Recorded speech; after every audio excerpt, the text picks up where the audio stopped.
بسم اللہ الرحمن الرحیم۔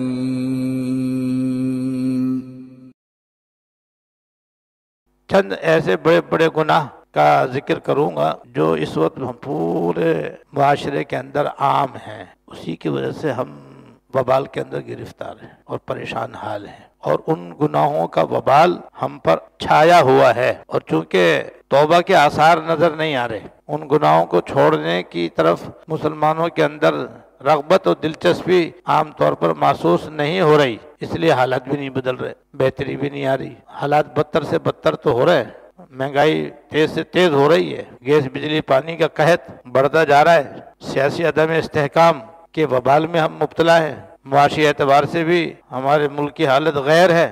یہ سب اس وجہ سے ہو رہا ہے کہ ہم 5 بڑے بڑے گناہوں کے اندر مبتلا ہیں، اور جب تک ان گناہوں کو چھوڑیں گے نہیں، حالات نہیں بہتر ہوں گے۔ اور بیان کرنے کا مقصد یہی ہے کہ ہم اور آپ تو کم از کم اپنا جائزہ لیں، ان 5 گناہوں میں سے کسی گناہ میں مبتلا ہیں تو اس سے توبہ کریں، اور دیگر گناہوں سے بھی بچنا ضروری ہے۔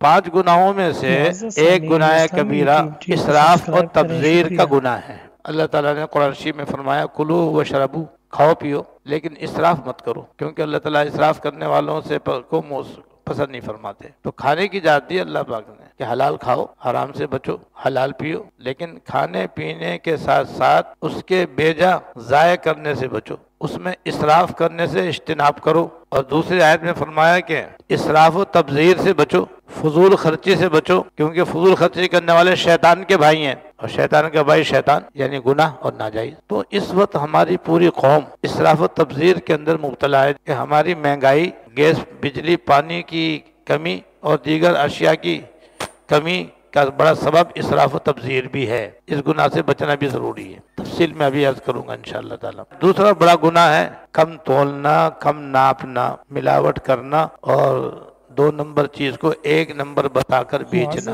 یہ ہمارے بازاروں میں، مارکیٹوں میں یہ گناہ عام ہے، کم تولنا، کم ناپنا، ملاوٹ کرنا، نقلی چیز کو اصلی بتا کر بیچنا۔ یہ تو کاروبار میں اور ملازمت میں بھی زبردست یہ گناہ اس طرح سے ہو رہا ہے کہ وقت کم دینا، تنخواہ پوری لینا، کام نامکمل کرنا، پیسے پورے لے لینا، 2 دن کا کہہ کر کے 10 دن لگا دینا، یہ گناہ عام ہے، جس میں وعدہ خلافی کا بھی گناہ ہے۔ تو یہ گناہ ملازمتوں کے اندر اور کاروبار کے اندر زبردست طریقے سے پایا جاتا ہے۔ تو وعدہ خلافی، ملازمت کے اندر وقت پورا نہ دینا، یا کام کرنا ہی نہیں اور گھر بیٹھے تنخواہ لینا، جیسے سرکاری بعض محکموں کے اندر ہوتا ہے، اوور ٹائم کیا نہیں اور اوور ٹائم لکھوا کر کے پیسے لینا، یہ بھی سب کم تولنے، کم ناپنے کے حکم میں۔ وعدہ کر لیا کہ بھئی یہ کام میں بالکل ٹھیک کر کے دوں گا، اتنے پیسے لوں گا، پیسے لے لیے، کام مکمل نہیں کیا، وقت پر نہیں کیا، یہ گناہ بھی کتنا عام ہے۔ تو جیسے اسراف و تبذیر عام ہے، ملاوٹ کرنا، کم تولنا، کم ناپنا، وعدہ خلافی کرنا اور وقت پورا نہ دینا،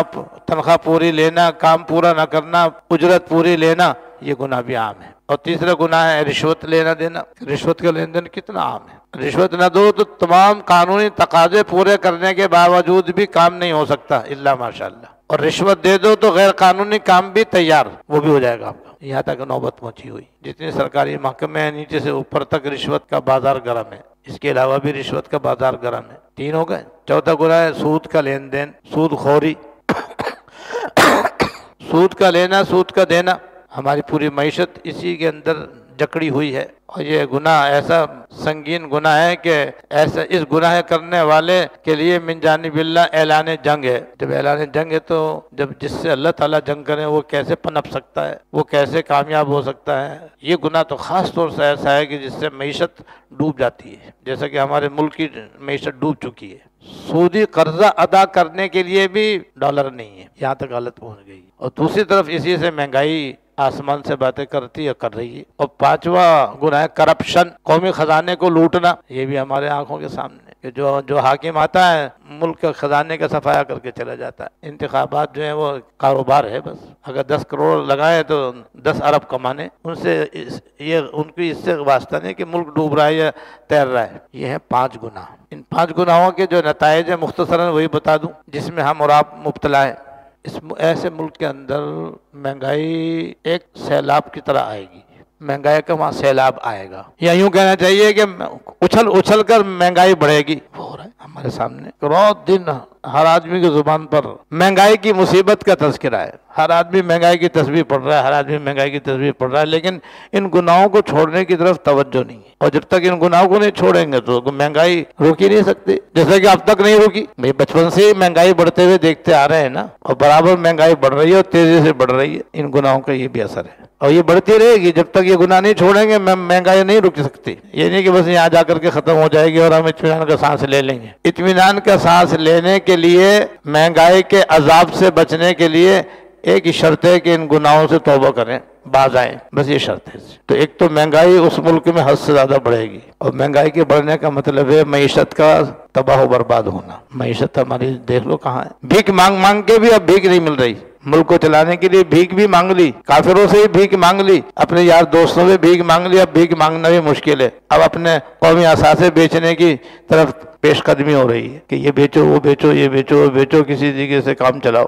کہاں تک چلے گا کام؟ تو معیشت صفر، جیسا کہ فی الحال صفر ہے، یہ ان گناہوں کا اثر ہے۔ اگر یہ گناہ ہمارے چھوٹ جائیں، معیشت تیر سکتی۔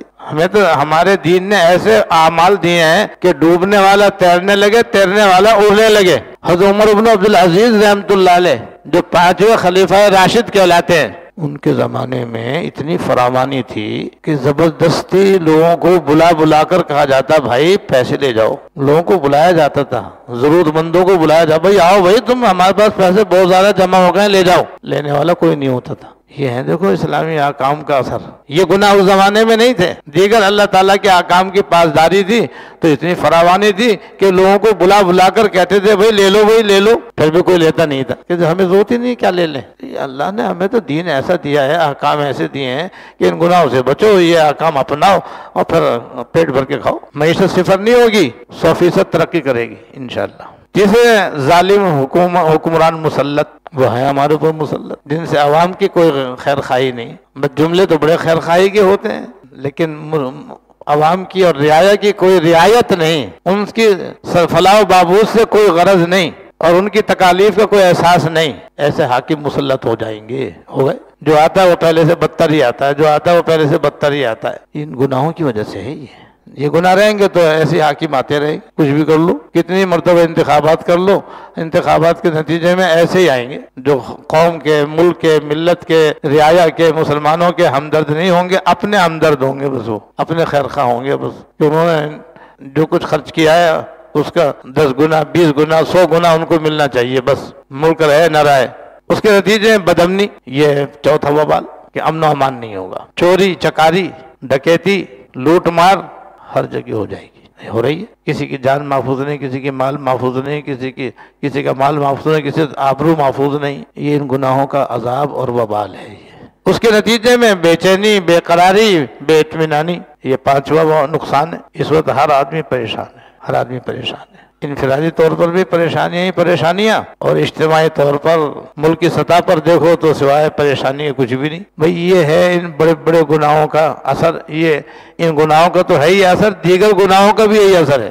اب چونکہ وقت نہیں رہا اس لیے اس کی تفصیل میں آئندہ بیان کروں گا انشاءاللہ۔ اگر کوئی گناہ ہم سے سرزد ہو رہا ہو تو اللہ تعالیٰ کی بارگاہ میں رجوع کر کے سچی توبہ کر لیں۔ توبہ کی شرطیں میں بتا چکا ہوں، اللہ تعالیٰ مجھے بھی اور آپ کو بھی اور سب مسلمانوں کو ان گناہوں سے بھی، اس کے علاوہ دیگر گناہوں سے بھی سچی توبہ کی توفیق عطا فرمائے، تاکہ یہ ڈوبتی ہوئی ناؤ تیرنے لگے۔ سب حضرات مل کر کے توبہ بھی کریں، استغفار بھی کریں اور دعا بھی کریں۔ اللہ تعالیٰ مجھے بھی اور آپ کو بھی سب گناہوں سے بچنے کی توفیق عطا فرمائے۔ وآخر دعوانا الحمدللہ رب العالمین۔